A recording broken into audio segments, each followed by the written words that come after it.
అనుకుని ఇంతకుముందు రఘువర్ధన్ బీటెక్, నాన్నకి ప్రేమతో చరణ్ గారు చెప్పినట్టు అది ఎంత హీరో సెంట్రిక్లో జరుగుతూ ఉంటూ లవ్ స్టోరీ, అంటే ఫాదర్ స్టోరీ.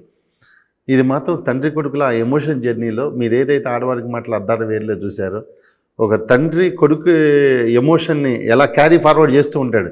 అలాగే వాళ్ళ నాన్నగారు కోటగారు చనిపోయిన తర్వాత ఆ బైక్ దగ్గర సీన్ చూసారు, హార్ట్ టచింగ్ సీన్. అలాంటి సీన్స్ ఈ సినిమాలో మీకు ఒక 4-5 మిమ్మల్ని అలా గుండెని పట్టేస్తాయి, ఫీల్ చేస్తాయి అనమాట.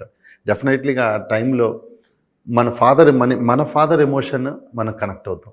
ఓకే. డెఫినెట్లీగా అది మీకు అది ఆర్టిఫిషియల్గా ఎక్కడా రాదు. ఇది మీ కథలో జర్నీ అయ్యే కొద్దీ ఒక 15 మినిట్స్ ట్రావెల్, ఎందుకంటే కొత్త హీరో కాబట్టి అతను ఎక్స్ప్రెషన్స్, చరణ్ గారు వీళ్ళందరూ మీ కథలోకి వచ్చి మీలోకి రావడానికి ఓ 15 మినిట్స్ టైం తీసుకుంటుందేమో. అక్కడి నుంచి మీరు కథను 100% మీలో ఫీల్ అయిపోతారు. హీరో క్యారెక్టర్లకు మీరు వచ్చేస్తారు, మీ ఫాదరు, అవన్నీ జర్నీ హ్యాపీ అనిపిస్తుంది మీకు కూడా.